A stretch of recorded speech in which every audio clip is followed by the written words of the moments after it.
అందరికీ నమస్కారం.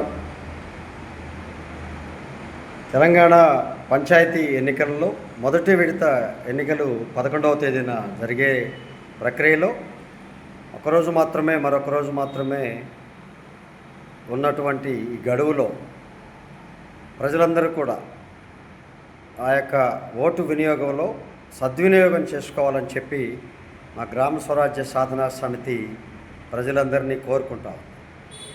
గ్రామాభివృద్ధిని కోరుకుంటూ గ్రామంలోని ప్రజల సంక్షేమం కోసం, మౌలిక వసతుల కల్పన కోసం పనిచేయగల సమర్థత కలిగిన వ్యక్తిని ఓటు వేసి గెలిపించుకోవడం ద్వారా మాత్రమే గ్రామం అభివృద్ధి చెందుతుంది.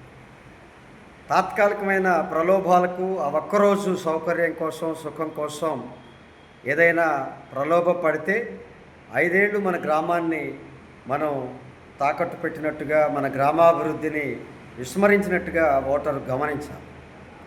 కాబట్టి ఏదైతే రాజ్యాంగం మనకి ఉచితంగా ఓటు హక్కుని, మనకి పరిపాలన కోసం మంచి వ్యక్తిని ఎన్నుకోమని ఇచ్చినటువంటి ఆ సదుపాయాన్ని, ఆ యొక్క అవకాశాన్ని సద్వినియోగం చేసుకోవాలని చెప్పి మేము కోరుకుంటా ఉన్నాం.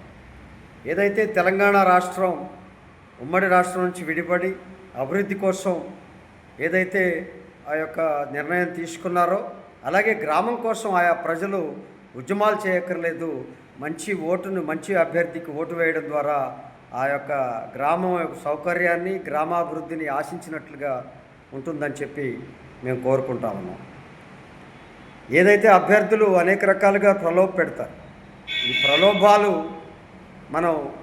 ప్రలోభాలకు గురి కాకుండా మన నిర్ణయాన్ని మనం స్పష్టంగా అమలు చేయడం ద్వారా గ్రామంలో ఉన్నటువంటి అన్ని వర్గాల ప్రజల యొక్క అభివృద్ధిని ఆశిస్తూ, దానికోసం అందరూ కూడా రేపు 11వ తేదీన జరిగేటువంటి గ్రామ పంచాయతీ ఎన్నికలలో అందరూ మంచి అభ్యర్థికి ఓటు వేసి ఆ యొక్క ఓటుని సద్వినియోగం చేసుకుంటూ గ్రామాభివృద్ధికి పనిచేసే వ్యక్తిని గెలిపిస్తారని చెప్పి ఆశిస్తూ, గ్రామ స్వరాజ్యం సాధించేందుకు దిశగా మంచి నిర్ణయం తీసుకుంటారని మా గ్రామ స్వరాజ్య సాధనా సమితి ఆశిస్తూ ఉంది, మిమ్మల్ని కోరుకుంటూ ఉంది, మిమ్మల్ని ప్రార్థిస్తూ ఉంది.